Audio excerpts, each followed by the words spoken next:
Redmi 9 দেশের বাজারে 2 বছর আগে লঞ্চ হয়েছিল এই মোবাইলটি। এই ভিডিওতে থাকছে এই মোবাইলের সম্পূর্ণ রিভিউ এবং ব্যবহারের অভিজ্ঞতা। ডিজাইন এবং বিল্ড কোয়ালিটির কথা বলতে গেলে পলিকার্বনেটের তৈরি মোবাইলটি সম্পূর্ণ প্লাস্টিক বিল্ড এবং মোবাইলটা হাতে ধরে অন্যরকম একটা ফিল পাবেন এবং কভার ছাড়াই মোবাইলটা সুন্দরভাবে ব্যবহার করতে পারবেন। ডিসপ্লে এর কথা বলতে গেলে 6.53 ইঞ্চির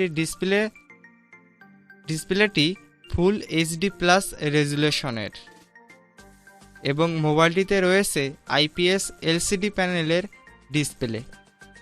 পিক্সেল হিসেবে রয়েছে 1080x2340 পিক্সেলস এবং পিপিআই থাকছে 395 পিপিআই।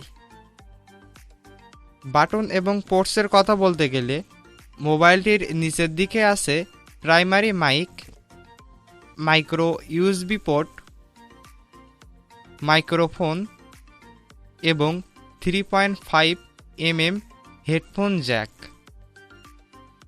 মোবাইলটির বাম দিকে আছে সিম কার্ড ট্রে, যাতে দুইটা সিমের পাশাপাশি এক্সট্রা মেমোরি কার্ড ব্যবহার করতে পারবেন।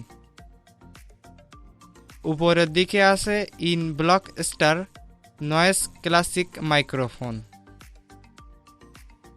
এবং মোবাইলটির ডান দিকে আছে ভলিউম বাটন এবং পাওয়ার বাটন। মোবাইলটিতে ক্যামেরা দেওয়া হয়েছে 13 মেগাপিক্সেলের প্রাইমারি ক্যামেরা, 8 মেগাপিক্সেলের আলট্রা ওয়াইড, 5 মেগাপিক্সেলের মাইক্রো এবং 2 মেগাপিক্সেলের ডেপথ সেন্সর ক্যামেরা। যদি ফ্রন্ট ক্যামেরার কথা বলি তাহলে 8 মেগাপিক্সেলের ফ্রন্ট ক্যামেরা দেওয়া হয়েছে। মোবাইলের ক্যামেরার নিচের দিকে দেওয়া হয়েছে ফিঙ্গারপ্রিন্ট সেন্সর, যা দিয়ে মোবাইলটা খুব সহজে আনলক করা যায়। মোবাইলটির ব্যাটারি হিসেবে রয়েছে 5020 মিলি এম্পিয়ার ব্যাটারি এবং এই ব্যাটারি দিয়ে 1.5 দিনের বেশি ব্যাটারি ব্যাকআপ পেয়ে যাবেন। এবার কথা বলি এর পারফরম্যান্স নিয়ে। মিডিয়াটেক হেলিও G80 চিপসেট এখানে ব্যবহার করা হয়েছে এবং আমার হাতে রয়েছে 4GB র্যাম এবং 128GB রম মোবাইলটি। এই মোবাইলের অফিসিয়াল দাম হলো 15,000 টাকা।